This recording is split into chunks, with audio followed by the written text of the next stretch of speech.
여러분 안녕하십니까? 시사토론의 송윤호입니다. 20년간 고민해온 쌀시장 개방이 내년부터는 전격적으로 시행됩니다. 그동안 쌀시장 개방 문제는 찬반 양론 속에서 뜨거운 감자로 여겨져 왔습니다. 특히 농도인 전북은 쌀시장 개방 문제가 지역의 생사를 가르는 중대한 문제가 아닐 수 없습니다. 그래서 오늘은 뜨거운 현안으로 떠오른 쌀시장 개방 문제에 대해서 토론해 보겠습니다. 그럼 오늘 출연하신 분들 소개해 드리겠습니다. 새정치민주연합의 김춘진 국회의원 나오셨습니다. 네, 안녕하십니까. 네, 전라북도 심덕섭 행정부지사 자리하셨습니다. 네, 안녕하세요. 전국농민회 전북총연맹 박흥식 부의장 나오셨습니다. 네, 반갑습니다. 한국농업경영인 전북현합회 전창재 회장 나오셨습니다. 안녕하십니까. 출연해 주셔서 감사합니다. 감사합니다. 자, 우리나라는 1994년이죠. 우루과이 라운드 협상 이후에 두 차례 쌀 수입 개방을 유예를 받았어요. 그런데 정부가 내년부터는 쌀 시장의 빗장을 풀겠다고 선언을 했는데, 자, 김춘진 의원님, 네. 정부가 이렇게 선언한 배경은 무엇입니까? WTO 농업협정상 쌀 관세 유예가 금년으로 종료가 됩니다. 2015년부터 내년부터 관세와 의무가 발생되는데 여기에 따라서 7월 18일 이 쌀 관세하겠다 하는 내용을 발표를 했습니다. 그러나 이것은 충분한 공감대가 형성되지 않았고 또 우리 농민이나 이런 데서는 현상 유지, 스탠드 스틸을 원하고 있기 때문에 여기에 따라서 많은 노력을 했어야 함에도 불구하고 미진한 부분이 많이 있다고 생각하기 때문에 참 우리 농민들이 어려운 현실에서 아주 이 관세에 대해서 쌀 생산 기반이 무너지지 않나 하고 우리의 목소리가 커지고 있습니다. 네. 박흥식 부회장님, 예. 농민 입장에서는 충격이 컸을 것 같은데 어떻게 받아들이고 계십니까? 일단 정부가 그래도 주식이 쌀이고 쌀이 차지하고 있는 지금 현실 속에서 저는 정부가 농민과 그다음에 학계, 정치권 모두에게 함께 머리를 맞대고 국익을 위해서 최대한 어떤 것들이 이 나라의 어떤 쌀시장 개방하는 데 있어서 MMA 물량을 그대로 고수할 건지 아니면 얼마나 늘릴 건지 아니면 관세하로 전환할 건지 이러한 각가지 부분에 대한 토론 속에서 최종 판단해야 되는데 이런 거 일체 무시하고 일방적으로 관세화 선언하는 거에 대해서는 정말 농민의 한 사람으로서 이 나라 정부가 농민을 국민으로 인정을 하고 있는 것인지 나는 분노와 안타까움이 있습니다. 네. 전창재 회장님, 한국농업경영인연합회에서는 입장은 좀 다릅니까? 조건부 찬성입니까? 어떻습니까? 지금 전체적인 맥락으로 봤을 땐 쌀 시장 개방에 대해서는 전적으로 저희 한농도 용납할 수 없습니다.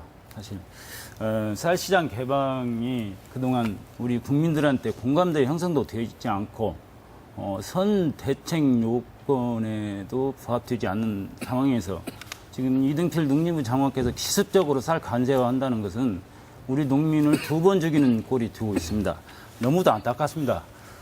정부가 발표 후 우리 농민들은 정부를 믿지 못하고 있습니다. 사실 이것이 우리 앞으로 쌀 개방에서 관세화하든 관세 유예하든 간에 쌀 안보 차원에서 대안을 제시하고 우리 국민들이 공감대가 형성될 수 있는 계기를 마련해야 한다고 봅니다. 그 뒤에 쌀 관세화하든 관세화 유예하든 체계를 해야 한다고 봅니다. 역시 합의적인 절차에 문제가 있다라고 예, 지적을 예. 하시는 거고요. 자, 심덕석 부지사님, 네. 전라북도는 농도라고 하잖아요. 그런데 그렇습니다. 쌀 개방이 되면 피해가 상당할 텐데 어떻게 전망하고 계십니까? 예, 우리 도가 이제 전북의 쌀 산업 비중이 전국적으로 굉장히 높은 편입니다. 예를 들면 이제 우리 나라 전체 쌀 생산량 그리고 재배 면적 중에서도 우리 도에서 차지하고 있는 비율이 약 15%를 넘습니다. 그래서 충남하고 전남에 이어서 세 번째로 높은 비율을 차지하고 있고요.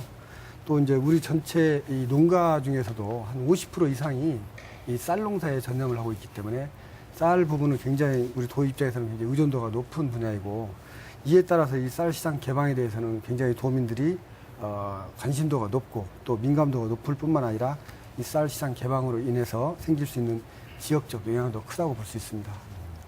자, 논란의 핵심은 또다시 관세화를 유예하면 의무 수입 물량이죠. 지난해는 약 41만 톤이었어요. 그 의무 수입 물량이 배 이상 늘어날 것이다.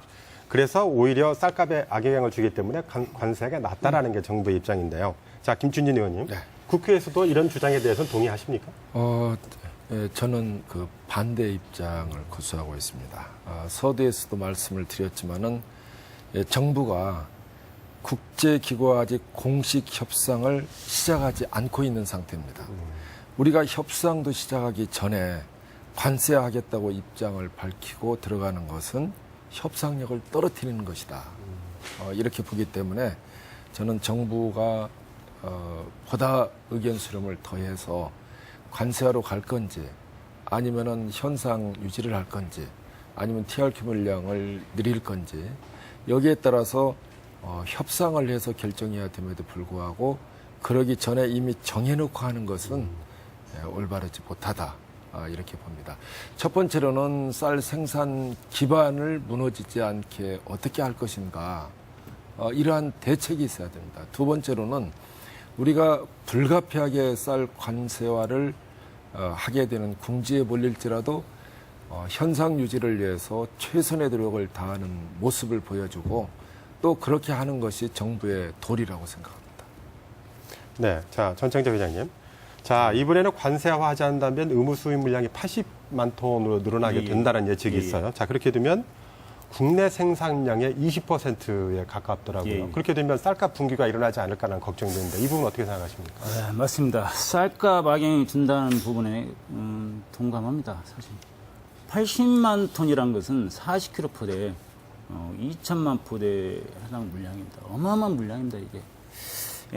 가뜩이나 그 쌀 소비량이 점진적으로 감소 추세인데도 불구하고 현실적으로 매년 2천만 포대를 수입한다는 것은 최근 10년 동안 쌀 가격은 4.5%뿐이 상승하지 않았습니다.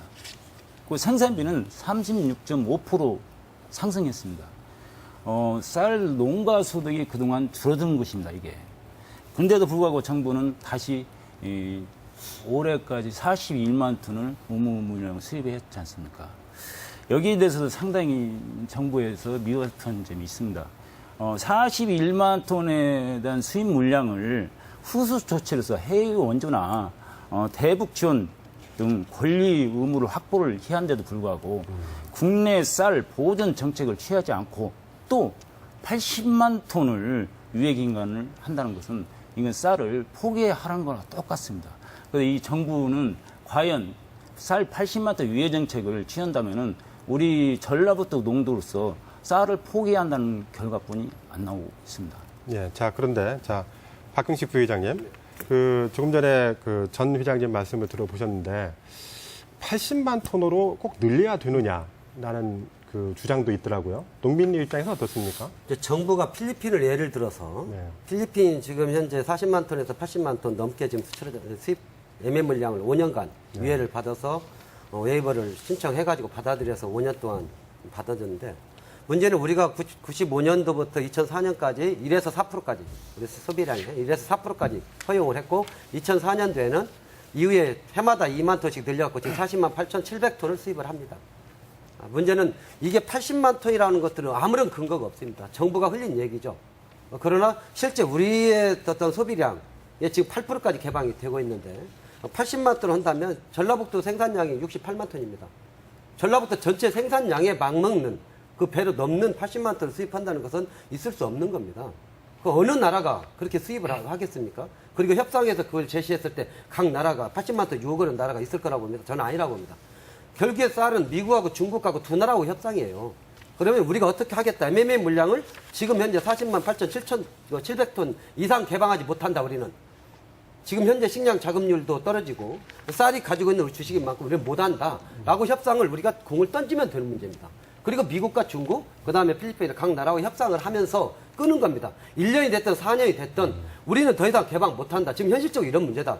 그리고 현재 우리 소비자들이 먹는 물량에서 88%까지 개방을 했는데 더 개방한다는 것은 우리의 식량 주권을 무너뜨리는 거고 앞으로 미래를 봤을 때 또 통일을 대비한 식량을 기본 확보하는 것에 대해서 담보되지 않는 이 쌀 협상은 우리가 인정할 수 없다고 미루는 게 맞다고 봅니다. 미리 협상 카드를 제시하지 말자는 얘기죠? 당연하죠.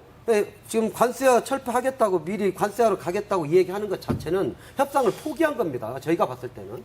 오히려 지금 최소한 MMA 물량의 40만 8,700톤을 개방하고 있다면 그 물량 선에서 어차피 관세하러 가면 40만 8,700톤을 계속 의무적으로 수입하는 물량은 계속 수입해야 됩니다. 문제는. 그러면 그 선에서 협상을 시작해야지 왜 관세를 선언하고 그리고 MMA 물량은 물량대로 수입하는 조건 속에서 하느냐라는 것들이 도저히 납득이 가지 않는 협상 아니라고 봅니다, 저는. 네. 심덕섭 부지사님, 예. 이번에 유일하게 쌀 개방을 하지 않은 나라가 필리핀이었어요. 네, 네. 대신 이제 의무 수입 물량을 늘렸는데 그 의무 물량을 늘리더라도 수입 그 관세를 하지 말자라는 주장에 대해서는 부에서는 어떻게 평가하고 계십니까? 마침 필리핀 말이 나왔으니까 제가 조금 길게 좀 설명을 좀 해드리겠습니다. 다 아시는 바와 같이 이제 1994년에 6월 라운드 이제 WTO 협상이 있었을 때 그 당시에 가장 큰 원칙이 예외 없는 관세화다 해가지고 모든 상품이나 서비스에 대해서 이제 관세를 부과하는 걸로 결론이 나 있는데 다만 쌀 같은 경우에는 특수성이 인정되어서 네 나라, 우리나라를 포함해서 대만하고 필리핀하고 일본 이 네 나라만 예외적으로 관세화 유예를 받았습니다. 그래서 이제 이 네 나라가 관세화 유예를 받았는데 그 후에 이 대만하고 이제 일본 같은 경우에는 이 선진국지에 있기 때문에 굉장히 이게 불리하다고 판단을 해서 한 10여 년 전에 이미 관세화 유예를 포기를 하고 관세화를 시작을 해서 쌀 개방 정책을 했습니다. 남은 게 이제 필리핀하고 우리나라인데 이제 필리핀 같은 경우에도 우리나라처럼 두 번에 걸쳐서 관세화 유예를 했고 그러다가 이제 최근에 이제 관세화 유예 종료가 마치면서 다시 협상을 해가지고 2017년까지 관세화 유예를 하는 걸로 이제 협상을 마쳤습니다. 다만 그 반대 조건으로 그동안 이제 35만 톤씩 의무 수입 물량이 있었던 걸 80만 톤까지 이제 확대를 할 수밖에 없는 그런 조건을 받아들일 수밖에 없었던 거죠. 즉, 의무 수입 물량이 2.3배나 늘어버렸다는 거죠. 그래서 이제 우리나라의 경우에도 지금 이제 과연 쌀 개방하는 대신 의무 수입 물량을 이제 확대하면 어떻겠느냐라는 이제 주장도 나올 수가 있겠습니다만 이미 저희 같은 경우에도 의무적으로 수입해야 하는 물량이 이미 이제 다른 분들 말씀하셨습니다만 올해만 해도 40만 톤이 넘어갑니다. 이 40만 톤은 우리나라 쌀 전체 생산량의 10% 이상에 해당되기 때문에 그리고 이 의무 수입 물량은 아까 우리 저 회장님 말씀하셨다시피 이 굉장히 용도가 제한되어 있습니다. 북한에도 줄 수 없을 정도로 딱 제한되어 있기 때문에 굉장히 경직적인 쌀이기 때문에 이게 이제 더 늘어나면 늘어날수록 우리 농가는 피폐해질 수밖에 없습니다. 그래서 이번에 이제 정부에서는 이제 마침 금년 말까지 이제 끝나가는 이 시점에 이제 판단을 해야 되는 상황이었던 것 같아요. 그래서 과연 이 쌀 의무 수입 물량을 늘려서라도 관세화를 유예를 할 거냐, 아니면 이 시점에서 관세화를 해야 할 거냐라는 두 가지 선택 옵션을 놓고 그 쌀 관세화가 낫겠다라고 하는 그런 부담스러운 판단을 한 것 같아요. 물론 절차적으로 농민들과 협의를 하지 않고 그다음에 충분한 의견 수렴 없이 기습적으로 발표한 이런 부분은 굉장히 좀 유감스러운 부분이 많은데 정부가 이런 결정을 내린 데는 아마 이런 속내 사정이 있지 않았을까 하는 생각이 듭니다. 네.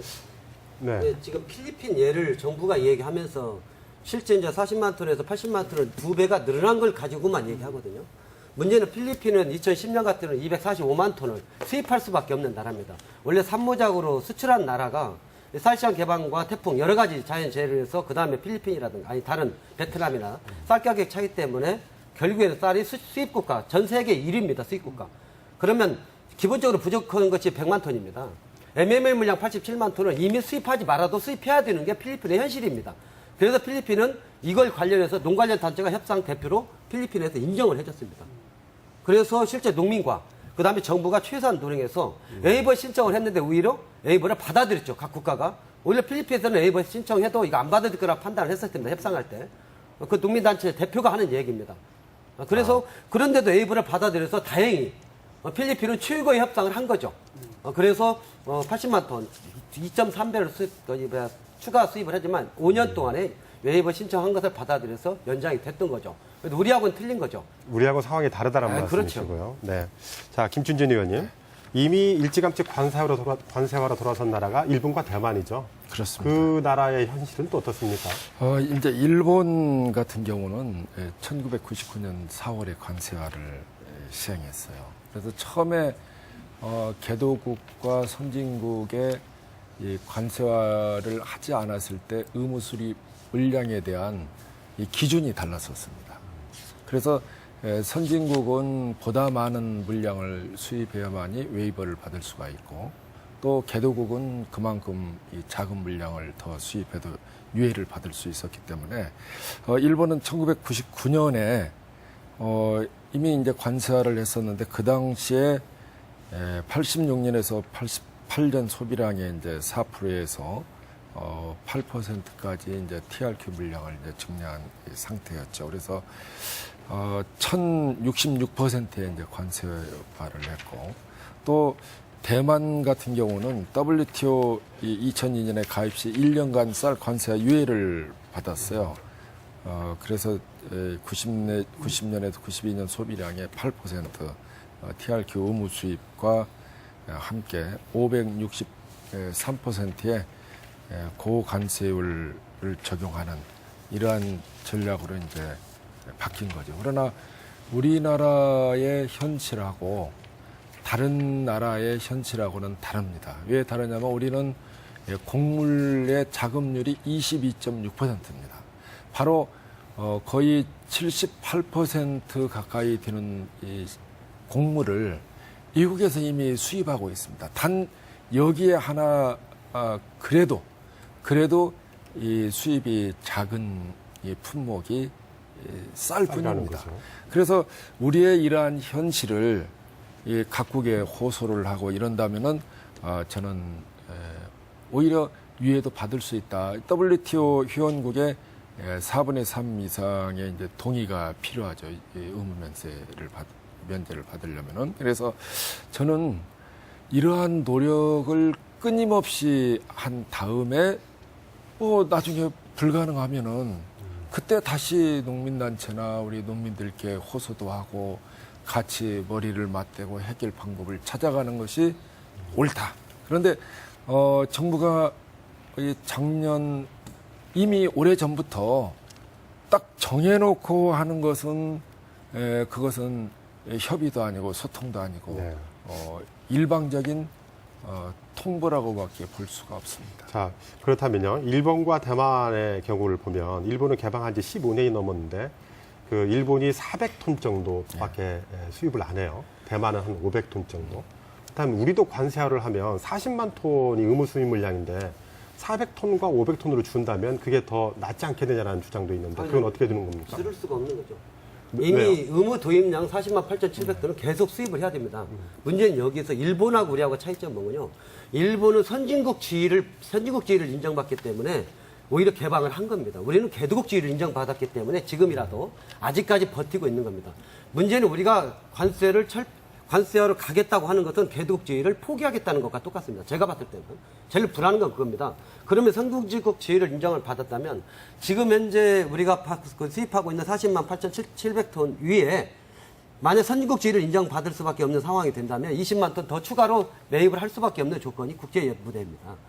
일본 같은 경우는 수입하는 것에 대한 물량의 10%, 식용쌀의 10%이고 그다음에 다른 나라에 수출할 수 있게끔 협상을 했습니다. 우리나라는 단 한 톨도 수출 못하게 됐습니다. 협상 자체를 그렇게 했어요.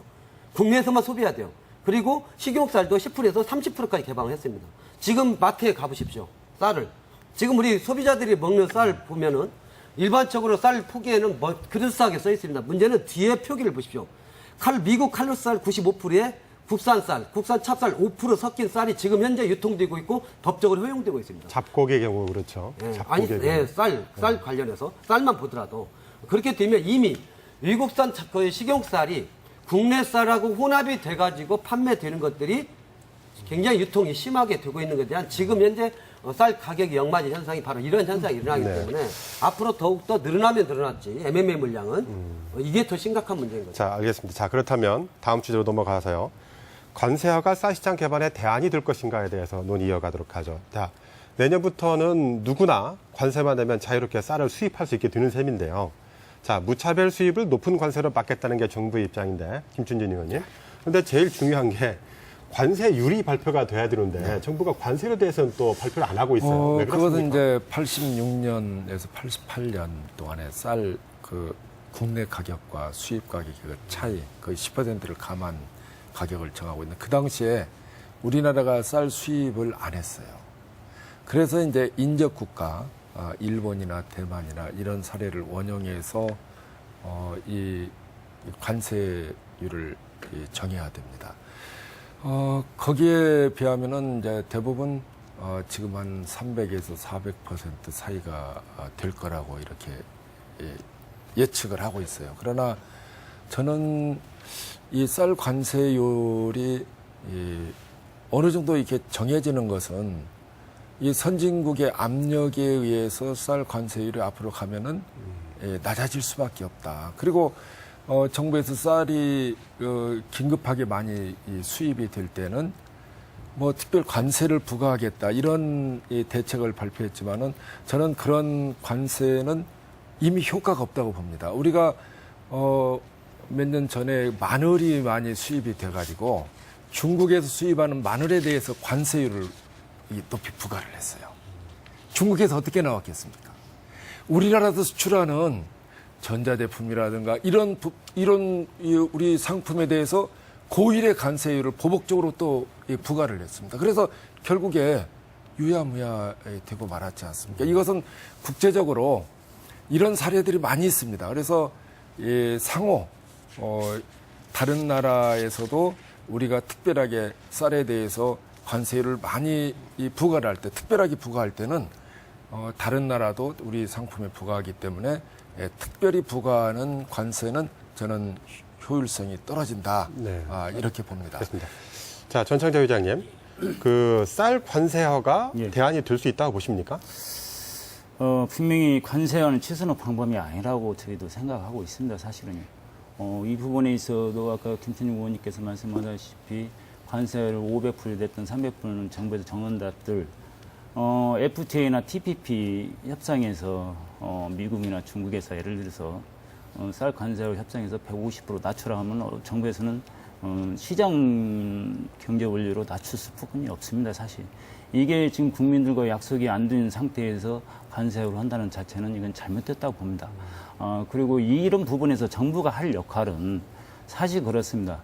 대기업에서 핸드폰이나 자동차 판매에서 버는 돈은 이렇게 쌀 관세에서 피해보는 우리 농가들한테 혜택을 줄 수 있는 정부가 방안을 내세워야 합니다. 이것이 바로 무역이익 공유제거든요.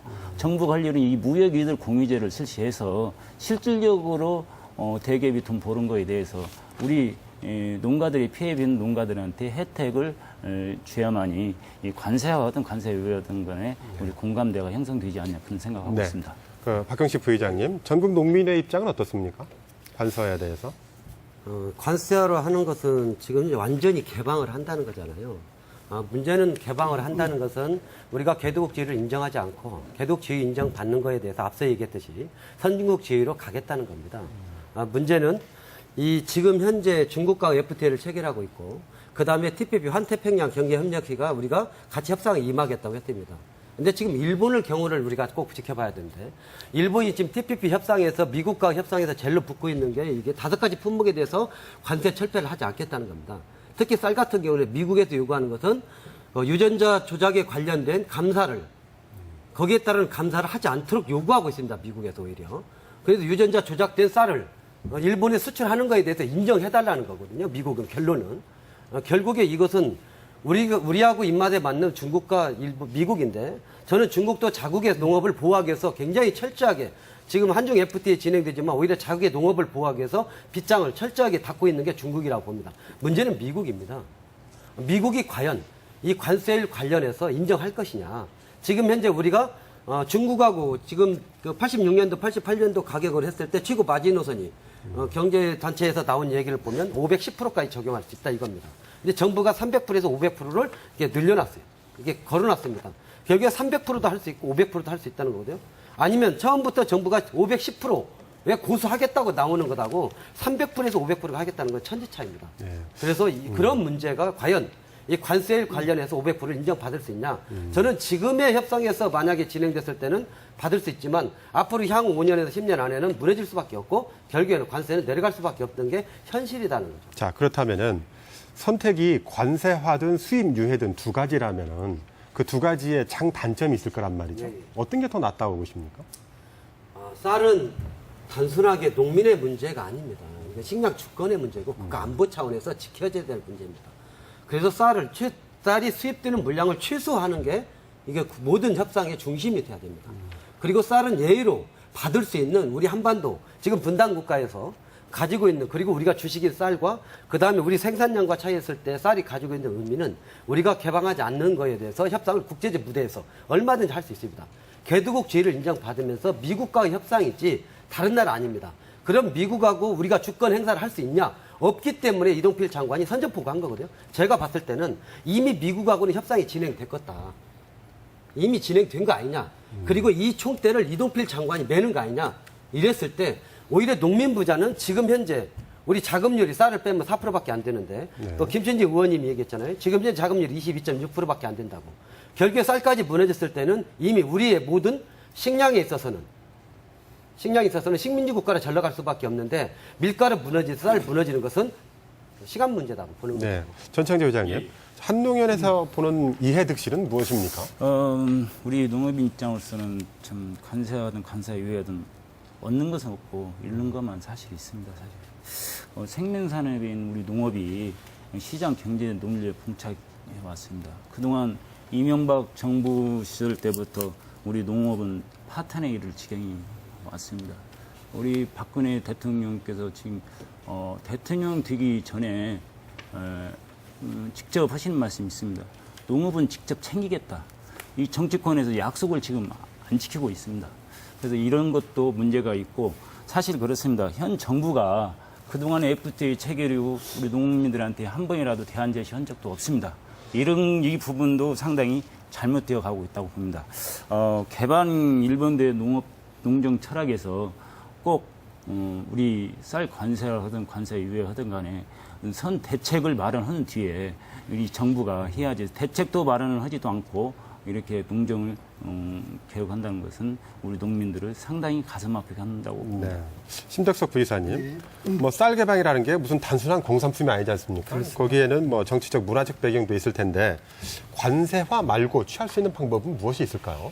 이 사실 쌀이 이제 우리 수천 년 동안 우리 민족의 이제 주식이었고 또 그다음에 이제 저희 같은 세대 같은 경우는 70년대 이제 보릿고개를 넘은 세대이기 때문에 우리한테는 굉장히 없어서는 안 될 중요한 먹거리이기도 하고요. 또 하나는 이제 식량 안보 주권 차원에서 또 꼭 저희가 지켜야 할 이제 최고의 보루이기도 합니다.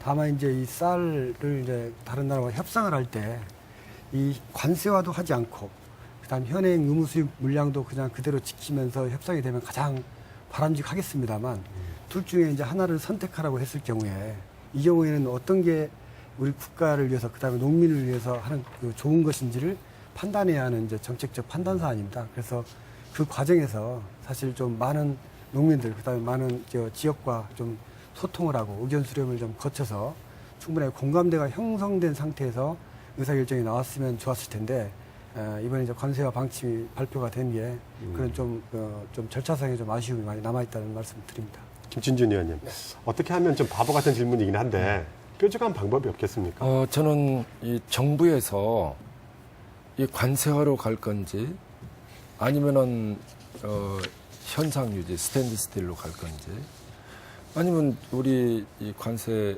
하면은 우리 국민들한테 어떤 피해가 미치는지 이런 거에 대해서 충분하게 서로 소통하고 거기에 대한 대안을 제시를 해야 됩니다.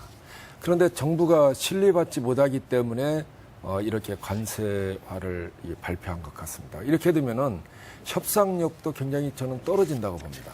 정부에서 왜 신뢰를 받지 못하는가 보면은 WTO 체결하면서 우리 119조를 우리 이 농업에 투자하겠다 발표했었습니다. 또 한미 FTA 협상 체결하면서 22조를 갖다가 쓰겠다. 또 한EU FTA 체결하면서 한 10조 넘는 돈을 쓰겠다. 그런데 과연 농업 예산이 늘어났느냐? 오히려 박근혜 대통령께서는 임기 중에 공약 이행을 위해서 5조 2천억을 깎아서 줄여서 다른 공약 이행하는 데 쓰겠다 이렇게 발표했지 않습니까? 바로 이것은 말뿐인 이 대책이다. 그래서 제가 소상공인 연합회에서 행사를 하는데 거기에 있는 소상공인들이 왜 농민들한테는 이렇게 많은 돈을 지원하면서 자기들한테 지원하는 돈은 없다. 그래서 제가 축사하면서 이야기를 했어요. 여러분, 우리 농민들 굉장히 어려운 환경에 처해 있다. 자, 그렇게 많은 돈을 투자를 하면은 결국에 농업 예산의 총 규모가 늘어나야 될 거 아니냐. 그런데 농업 예산이 차지하는 비중은 전체 국가 예산 중에 날로 줄어만 가고 있다. 현상 유지하는데 우리 의원들이 아주 전력 투구해서 작년에도 불과 현상 유지를 했었습니다. 1조 줄이겠다고 정부가 나왔었죠. 바로 이러한 것은 우리 국민들한테 신뢰를 받지 못하는 농정이 대표적인 거다. 그래서 앞으로 여기에 대해서 쌀 생산 기반을 유지하기 위해서 어떻게 돈을 쓸 건지, 또 국가 예산 중에 저는 얼마만큼 비중을 차지하게 하고 얼마만큼 올리겠다. 즉 예산이 뒷받침되지 않는 공약은 저는 신뢰받을 수 없는 공약이다. 이렇게 볼 수밖에 없습니다. 네. 자, 다시 다음 주제로 넘어가죠. 쌀시장 개방과 그에 따른 과제와 대책에 대해서 토론 이어가도록 할게요. 자, 이번 정부의 쌀 개방을 지켜보면서 그동안 뭘 했나 싶은 생각이 좀 들었습니다. 시간 문제였던 쌀 관세화가 유예 종료가 턱 밑까지 임박한 시점까지 쫓기듯 결정하면서 그래서 이런 태도들이 오히려 더 WTO와 협상에서 불이익을 주는 게 아니냐는 걱정도 좀 나오고 있는데요. 자, 김춘진 의원님. 이제 쌀시장 개방은 어떤 또 절차를 남겨놨을 텐데 그렇죠. 어떤 절차를 또 밟게 되나요? 보통 이제 9월 말일까지 우리가 이 관세와율을 어떻게 하겠다 그래서 이게 제출을 해야 됩니다. 그렇게 되면은 3개월 동안 각국에서 이걸 받을 수 있는 관세와율이다. 아니면 아니다 하는 이의제기하는 기간이 있죠. 그래서 결국에 그런 협상을 거쳐서 이 관세율이 최종 결정되게 되는 거죠. 근데 저는 이 정부가 이런 이 과정, 지금 이제 이 9월 말일이면 얼마 남지 않았지 않습니까? 그래서 이렇게 턱밑까지 와가지고 시간에 쫓기면서 이 관세화하겠다는 방침을 발표하고 이렇게 하는 것은 저는 문제가 있다. 왜? 현상 유지하기 위해서 제가 상임위 활동하면서도 현상 유지하기 위해서 정부가 노력을 해봐라. 각국을 설득을 해봐라. 세계 각국의 WTO 가입 국가 우리가 이런 문제점이 있는데 당신네 국가에서 이게 동의를 해줄 거냐 하는 그런 노력을 해서 세계 각국의 몇 개국이 우리 우호적이다. 우리 몇 개국만 더 설득하면 되겠다. 다른 측면에서 그 나라가 필요로 하는 뭐 원조라든가 여러 가지 도와주면서 또 상호 우리가 도와줄 수 있는 건 도와주고 우리가 받을 수 있는 받으면서 이게 총체적인 이러한 노력을 하는 모습을 보여달라. 그리고 그렇게 안 되면은 그렇게 해서도 안 되면은 그 다음에는 우리 이 농민을 설득하고 대화하고 이렇게 하는 참 모습. 자, 그걸 보여달라고 누차 강조했는데. 그렇다면 국회에서 추가 논의가 있을 수 있습니까? 그리고 그리고 그 과정에서 농민들이 참여할 기회가 있을까요? 저희 새정치민주연합에서는 여당, 야당, 정부 그리고 농민단체 대표 이렇게 사자회담을 통해서 대책을 마련하자. 그리고 우리 이 국회에서는 지금 비준 동의를 국회에서 받아야 되는지 또 이 받지 않겠다고 하는 태도인지 기준을 해야 된다 안 해야 된다 입장도 서로 다르더라고요. 이 두 가지 측면이 있습니다. 이게 정부에서는 현재로서는 비주 우리 국회 동의를 받겠다는 건지 안 받겠다는 아주 모호한 태도를 취하고 있습니다. 그래서 아마 국회에서 동의받기가 쉬우면은 할 것 같고 어려우면은 그냥 예전에 WTO 비준했기 때문에 뭐 그걸로 가름한다. 뭐 이렇게 갈 속내가 아닌가. 그렇게 알겠습니다. 무척 결국에는 저는 관세화를 정부가 발표한 것은 협상을 하지 않겠다는 것과 똑같습니다. 이건 협상 대상이 아닙니다. 관세화를 하겠다는 것은 협상을 하는 게 아니라요. 통과하는 겁니다. WTO에. 우리가 관세화를 하겠다. 통과하는데 몇 프로 하겠다. 이것은 이미 공식에 나와 있습니다. 앞서 얘기했듯이 86년에서 88년도 국제가격에서 유통됐던 거에 대한 거에 대해서 우리가 정하면 됩니다. 그래서 거기에 적용을 해서 우리는 510%는 510% 하겠다. 이걸 통보하고 이걸 받아들이면 국가가 그냥 가는 겁니다. 근데 이거에 대해서 이의 제기했을 때는 그때는 협상이 되는 거죠. 근데 문제는 이거에 대해서 마치 우리나라 정부에서는 마치 중요한 협상에서 비공개로 뭐 관세 몇 프로도 발표하지 않고 또 어떻게 하겠다는 것도 없이 마치 가는데 이건 국민을 속이는 거죠. 이건 이미 공개화돼 있고 이미 공식으로 이게 프로스가 나와 있는 거 가지고 이렇게 했을 때 국익에 있냐 없냐에 대한 논의를 하는 게 아니라 그냥 관세화를 가겠다고 선전포고만 하는 거에 대해서는 정말 무책임한 거죠. 그래서 네. 제가 네, 오늘 납득이 안 가는 오늘 또 이 MBC 토론이 있기 때문에 정부 측에 관세를 지금 어느 정도로 잡고 있느냐 또 한 번 촉구를 했었습니다. 그걸 알려달라. 내가 우리 전라북도 도민들한테 나는 알려야 될 의무가 있다. 국민의 대표로서. 아직 정해진 바가 없다. 그래서 다음 달쯤 뭐 정할 예정이다. 이렇게 이야기를 하고 있는데 정부에서는 아마 9월 말에 임박해서 그렇게 최대한 늦춰서 발표할 가능성도 많이 있다고. 네. 알겠습니다. 자, 신부지사님.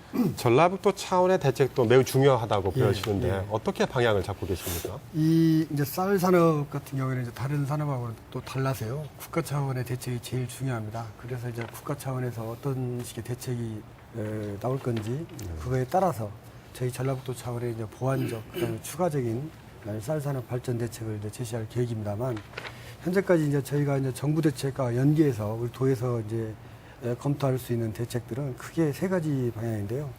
그 쌀의 생산 기반을 이제 확충해 주는 겁니다. 그 이제 인프라 확충하는 그런 부분이 있고, 두 번째 이제 수입 쌀에 대응해서 우리 쌀이 경쟁력을 강화할 수 있도록 여러 가지 시책을 좀 추진해 나갈 계획입니다. 또한 아울러 지금 현재도 이제 쌀 농가의 소득 보전 사업을 하고 있는데 이것도 지속적으로 추진해 나갈 계획입니다. 자, 그럼 쌀 소득 보전을 위한 직불금 같은 것이 많이 늘어날 것 같은데 재원은 어떻게 됩니까? 그렇습니다. 이 이제 정부가 이제 약속한 대로 높은 관세율을 이제 부과를 해가지고 네. 이 그 관세율이 계속 유지만 된다면 우리나라 쌀 가격이 그렇게 낮아질 필요는 없습니다. 그렇다면은 지금처럼 이제 그 쌀 직불금도 현재처럼 이제 주기만 하면 되기 때문에 현재 수준이 약 1,100억 원 우리 도에 이 정도가 됩니다만 만약에 이제 아까 여러분들이 이제 우리 하던 바와 같이 3, 4년 후에 관세율이 뚝 떨어져 가지고 이제 우리 도의 쌀 가격이 많이 낮아지게 되면 그에 따라서 이제 추가로 이제 정부가 변동 직불금을 추가로 줘야 됩니다. 예를 들어서 설명을 하게 되면 이제 국내 쌀값이 이제 관세율이 쭉 떨어져 가지고 현재 미국 쌀 수준이 약 9만 원까지 이제 내려가게 되면은 그때 이제 정부에서 추가적으로 부담해야 할 쌀 직불금이 5,200억 원이 추가로 더 들어갑니다. 5,200억 지금 현재 1,100억 원인데도 불구하고 그렇게 될 경우는 한 5배 정도가 더 늘게 됩니다. 알겠습니다. 자, 박경식 부회장님. 농민단체의 반대에도 불구하고 일단 정부가 쌀 개방 선언을 했는데 자, 앞으로 어떤 과정들이 좀 필요하다고 생각하십니까? 일단 저는 지금 김천지 의원이 옆에 계시니까 좀 부탁하고 싶은 게 일단 새천년 민주당에서도 이 관세와 관련해서 당론으로 관세화를 반대해야 되는데 찬성하고 있는 게 지금 민주당 찬성하고 있거든요. 문제는 관세를 몇 프로 하겠냐고 얘기를 하고 있는데 최기성 의원 같은 경우에 510% 자꾸 얘기를 하고 있습니다. 그러면 민주당에서 510% 이하는 안 된다고 당론을 정하든지 아니면 협상 관련해 나타난 정부를 좀 문제제기를 하든지 하는데 민주당에서도 이렇다 할 의견이 없습니다. 지금 현재. 그러다 보니까 나는 오히려 지금 새정치 민주당에서도 이 관세화만큼은 인정할 수 없는 거에 대한 천명을 하고 네. 만약에 관세화를 간다면 어떠한 보완 조치 농민들을 위해서 그리고 국가안보 차원에서 지르면 식량 자금률을 어떻게 높일 것이고 예산을 어떻게 투여할 것이고 이걸 확보하기 위한 노력을 어떻게 하겠다라는 것들이 담보되는 거에 대해서 좀 요구를 했으면 좋겠는데 그런 것이 없습니다. 자, 정치권에 대한 요구를 하셨는데 한동현의 입장을 들어보고 다음 질문 드리도록 할게요. 자, 한동현의 입장은 어떻습니까? 네, 그렇습니다. 2005년부터 2012년까지 저희가 쌀 생산비 상승률이 25%입니다. 쌀값은 4.5%뿐이 안 올랐습니다. 이게 너무도 안타깝습니다. 이러한 현실을 비춰볼 때 정부가 기습적으로 쌀 개방을 선언하는 시점에서 꼭 필요한 게 있습니다. 사실 저희 한농의 입장에서는 첫째 쌀 생산 보호를 위하여 참 쌀 산업 종합 대책을 마련해야 한다고 봅니다. 두 번째는 쌀 경쟁력 강화를 위해 근본적인 대책을 또 마련해야 한다고 봅니다. 그 협상 테이블에서는 꼭 우리 농업인들이 끼어서 같이 공감대 형성할 수 있는 계기를 마련해야 한다고 봅니다. 그 마지막으로 또 우리가 이 정부가 지금 일방적으로 쌀 관세화를 추진하고 있는데 이 부분에서도 아까 전제에 말씀하다시피 우리 농민들의 입장에는 대책이 없는 관세화는 아무 의미가 없다. 그 농민들한테 너무 아무 말도 없이 이렇게 이등필 장관이 이 관세화를 추진해서 고관세하면 우리 쌀값을 안정적으로 추진할 수 있다 하는데 우리 전라북도는 농도입니다. 사실 아까 행정부지사님께서 우리 말씀하셨다시피 전라북도가 쌀급이 떨어지면은 사실 대책은 재정 자립도가 발휘하는데 재정 자립도도 그렇게 많지 않습니다. 사실 그러다 보니까 정부에서 이런 것도 대책을 내서야 합니다. 사실 전라북도에 대한 대책 이것도 상당히 중요하다고 봅니다. 우리 한영 입장에서. 자, 두 농민단체 말씀을 들어봤는데 정치권의 입장은 또 어떻습니까? 정치권 아까 조금 전에 우리 농민이 대표님께서 민주당의 의견이 그렇다. 쌀 관세와 찬성이다. 이런 말씀하셨습니다. 그런데 새정치민주연합은 쌀 관세에 대해서 추가 쌀 수입에는 절대 반대한다 이렇게 밝혔습니다. 물론 개인적으로 어떤 의원이 말한다고 해서 그게 민주당의 의견이 아닙니다. 우리 대한민국 국민 한 사람이 5천만 중에서 한 사람이 이게 찬성한다 해서 대한민국 국민이 다 찬성한다. 이렇게 보는 것은 논리적인 모순이 있다. 저는 그렇게 봅니다. 그리고 개인의 아울러서 의견이지 당의 의견은 아니라는 그렇죠. 말씀이죠. 당연히 우리 당에서는 추가 쌀 수입에 절대 반대한다. 이것이 이 쌀 수입이 더 들어오는 것도 반대한다는 게 우리 당의 공식적인 입장이고 또한 아울러서 여당, 정부, 야당 또 우리 농민단체가 같이 머리를 맞대고 해결 방법을 찾아야 된다는 게 우리 당의 원칙적인 이야기입니다. 네. 지금 이 민주당에서는 첫 번째가 이제 이 관세율을 정하는데 과연 우리 마음대로 정할 수 있느냐. 이 관세율을 우리 마음대로 정할 수 없다는 그런 생각입니다. 네. 그리고 두 번째로는 그러면 이 관세율을 처음에 높게 정하더라도 이것이 얼마만큼 지속 가능하게 갈 것인가. 이 두 가지 관점에서 상당히 문제가 있다고 봅니다. 그리고 저는 대한민국의 쌀 산업은 우리 식량 안보 차원에서 생산 기반은 반드시 지켜야 된다. 네. 이렇게 보고 있습니다. 그리고 저 자신도 지금 쌀 관세에 대해서 반대하고 있지 않습니까? 그렇다고 그러면 우리 민주당이 당론입니까? 아니.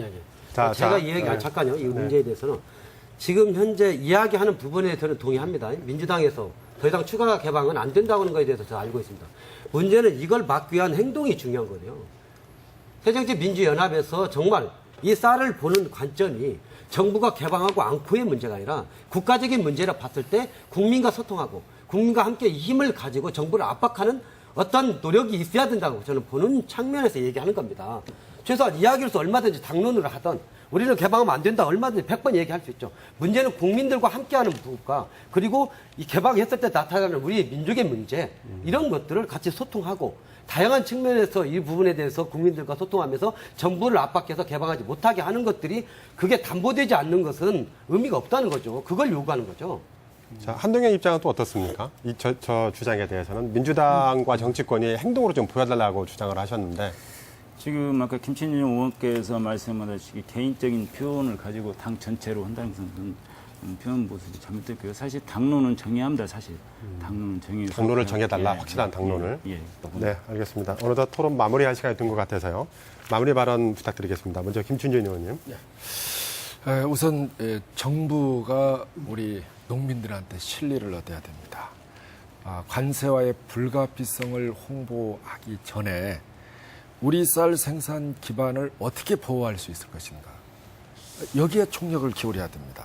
그리고 우리 이 식량 작업률이 아주 낮기 때문에 식량 작업률을 어떻게 하면 높일까. 중국은 이미 이 지난 한 10년 사이에 쌀 작업률이 94에서 80, 식량 작업률이 87% 떨어졌어요.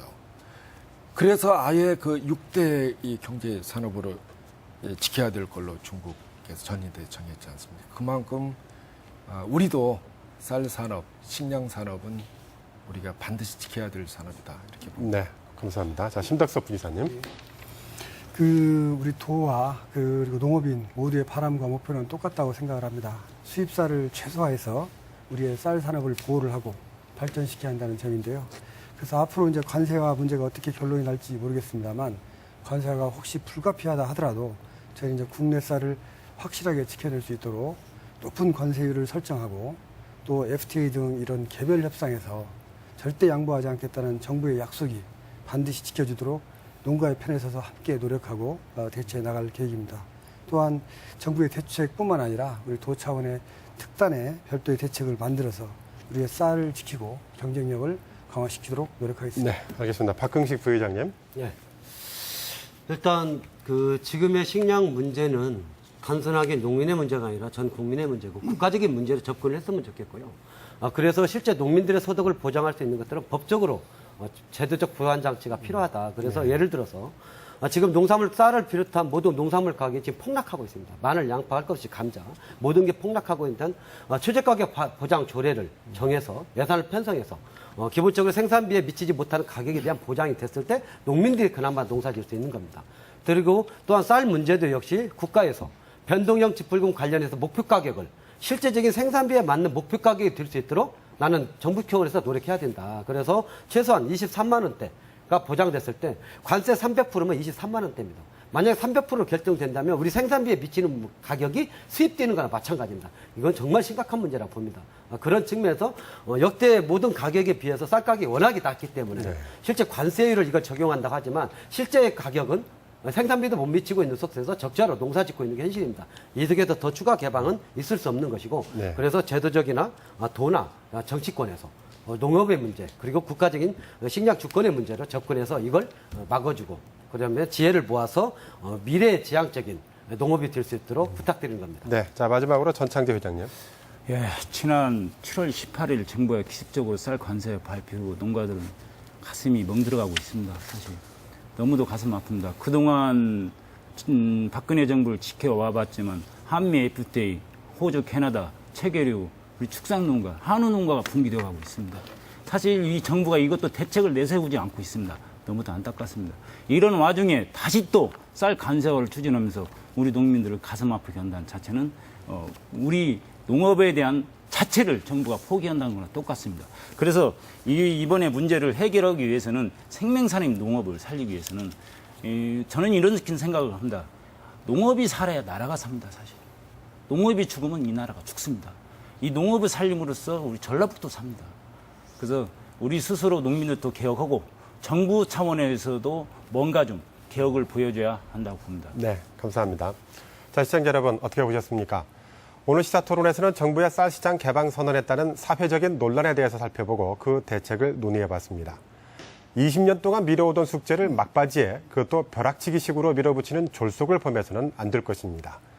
떠오르고 있는 새로운 시장인 중국의 고소득층을 겨냥한 국내산 농산물 수출 전략 등 우리 농업을 신성장 산업으로 업그레이드할 수 있는 비전도 함께 내놓아야 할 것입니다. 오늘 토론 여기서 마치겠습니다. 여러분 감사합니다.